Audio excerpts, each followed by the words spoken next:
Assalamualaikum warahmatullahi wabarakatuh. Selamat pagi semuanya. Apa kabarnya? Semoga selalu dalam keadaan sehat walafiat ya. Ya, kemarin kita sudah belajar bab 1 yaitu tentang sistem pembagian kekuasaan di negara Republik Indonesia. Sekarang kita sudah masuk ke bab 2 yaitu tentang ketentuan Undang-Undang Dasar Negara Republik Indonesia tahun 45. Untuk materinya, apa saja yang akan kita pelajari? Yang pertama itu tentang wilayah negara kesatuan Republik Indonesia.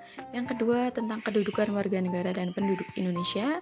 3 tentang kemerdekaan beragama dan berkepercayaan di Indonesia. Dan yang keempat adalah sistem pertahanan dan keamanan negara Republik Indonesia. Untuk pertemuan kali ini kita akan membahas tentang wilayah negara kesatuan Republik Indonesia.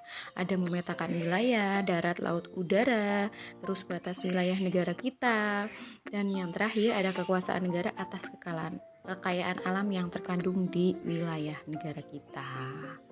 Oke, kita masuk ke materi pertama terlebih dahulu. Kita membahas tentang wilayah negara kesatuan Republik Indonesia, itu membicarakan pasal 25A Undang-Undang Dasar Negara Republik Indonesia tahun 45.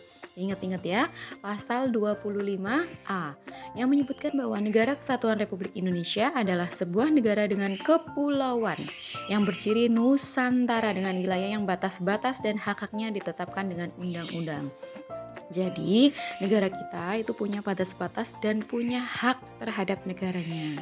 Selain UUD 45, ada juga Undang-Undang Nomor 32 Tahun 2008. Itu dasarnya tadi ya. Itu undang-undang menyebutkan bahwa wilayah negara Indonesia merupakan satu kesatuan wilayah daratan, perairan, dan ruang udara di atasnya termasuk sumber kekayaan yang terkandung di dalamnya. Jadi, sumber kekayaan yang terkandung di darat ataupun di laut itu merupakan hak dari suatu negara.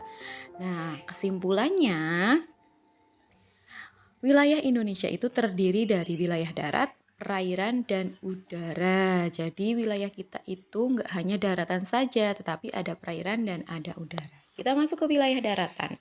Wilayah daratan dijadikan sebagai tempat permukiman warga negara atau penduduk negara yang bersangkutan. Iya, kalian itu tinggal di wilayah daratan, bukan di wilayah udara, bukan di awang-awang. Nah, wilayah Indonesia itu terbentang dari Sabang sampai Merauke, dari Pulau Miangas sampai Pulau Rote. Biasanya nih, kalian biasanya taunya tuh dari Sabang sampai Merauke, tapi dari Pulau Miangas sampai pulau apa? Itu tidak tahu. Karena apa? Karena lagunya tuh biasanya bunyinya cuma dari Sabang sampai Merauke gitu.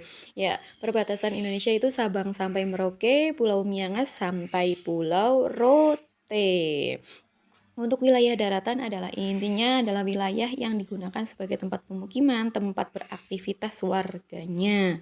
Selain wilayah daratan, ada juga wilayah perairan. Kita membicarakan wilayah perairan, itu bicara pasalnya adalah pasal 1 ayat 2 Undang-Undang Nomor 43 Tahun 2008. Di situ menjelaskan bahwa wilayah perairan Indonesia adalah perairan pedalaman, perairan kepulauan, dan laut teritorial.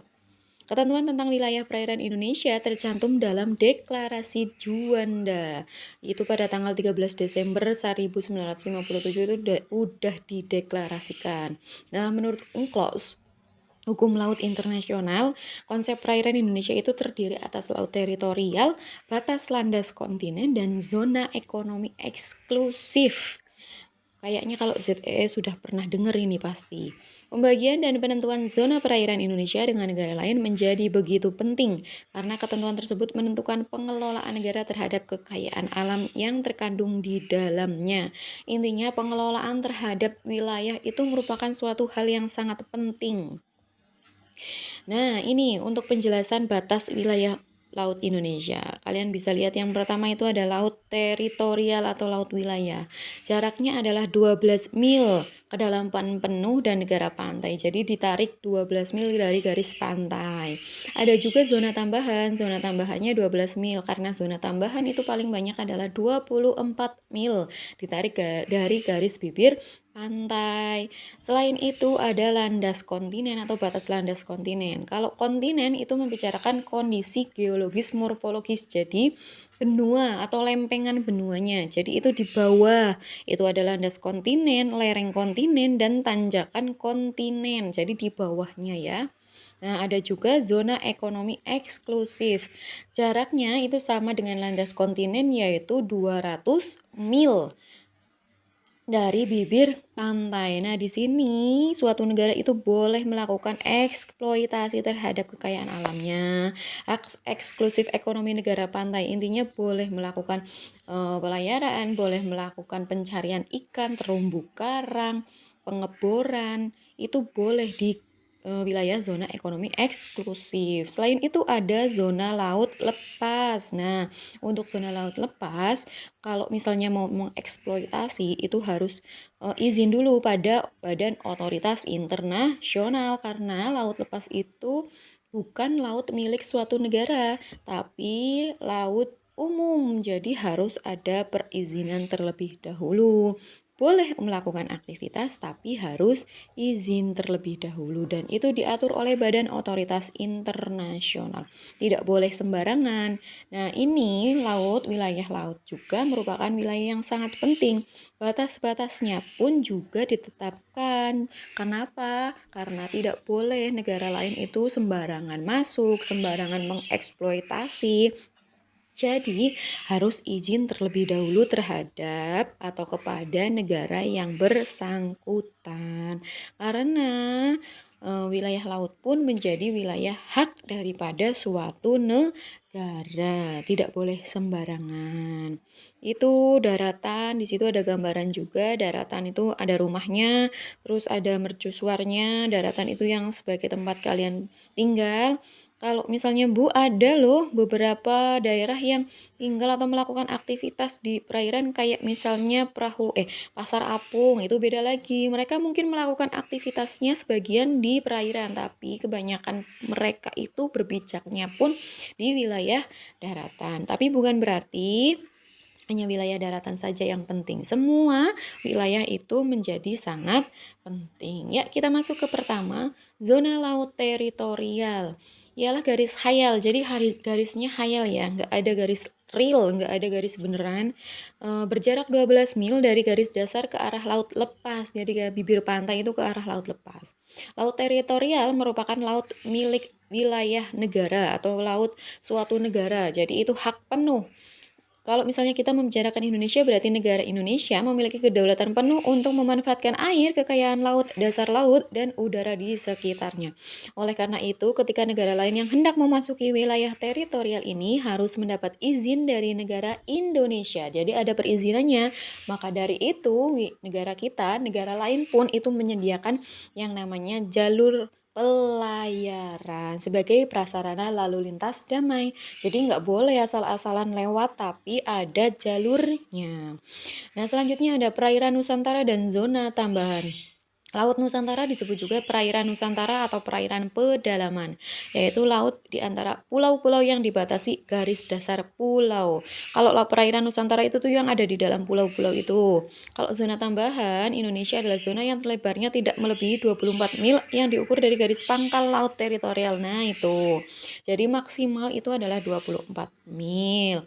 Batas landas kontinen. Nah, ini dasar laut yang secara geologis dan morfologis merupakan lanjutan dari sebuah kontinen benua.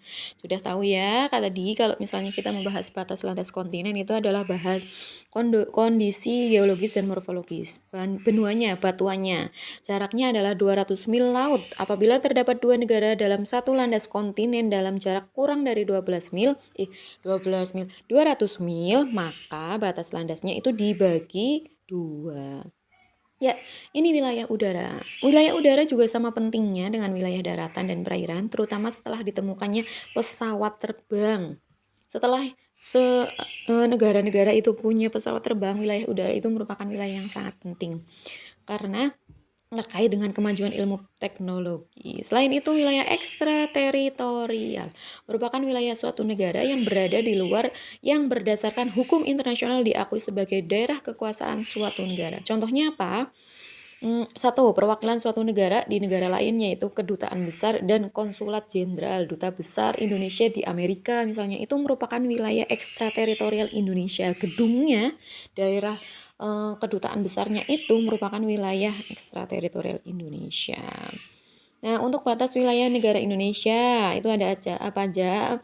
Ada atas, utara itu Laut Malaysia, Singapura, Thailand, Vietnam, Filipina, darat ada Malaysia, bagian timur ada perairan Samudra Pasifik dan Papua Nugini, selatan laut perairan Australia dan Samudra Hindia, daratnya Timor Leste, kemudian bagian baratnya itu ada Samudra Hindia dan perairan negara India, daratnya itu berbatasan dengan India walaupun tidak secara langsung. Jadi silakan diperhatikan batas-batasnya ya, utara atas, selatan bawah, timur dan barat. Terus kemudian, menurut kalian apa sih pentingnya batas wilayah? Penting nggak sih? Pastinya penting dong. Nah, iya memang sangat penting batas wilayah itu.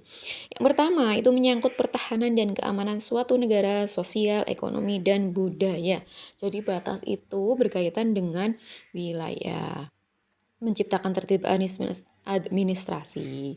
Terus kewajiban apa sih? Kewajiban-kewajiban atas kekayaan alam di Indonesia itu pertama, segala bentuk pemanfaatan bumi dan air serta hasil yang didapat kekayaan harus secara nyata meningkatkan kemakmuran dan kesejahteraan rakyat.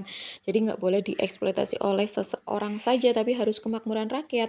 Terus dua, melindungi dan menjamin segala hak-hak rakyat yang terdapat di dalamnya di atas bumi tertentu, mencegah segala tindakan dari pihak manapun yang akan menyebabkan eksploitasi. Terus pernah nggak sih negara kita pernah bersengketa? Pernah. Sengketa batas wilayah Indonesia itu pernah terjadi antara negara Malaysia, iya betul, perebutan Blok Ambalat. Terus Pulau Natuna juga pernah menjadi bahan perebutan dengan Cina. Terus ada juga Pulau Sipadan dan Pulau Ligitan itu merupakan sejarah bahwa Indonesia pernah mengalami sengketa batas wilayah. Nah, itu kalian tahu siapa itu?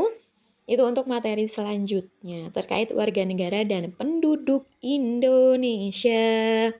Ya, itu nanti kita akan membahas tentang warga negara dan penduduk Indonesia. Kalian tahu itu gambarnya siapa ya? Harusnya tahu. Pertama itu siapa?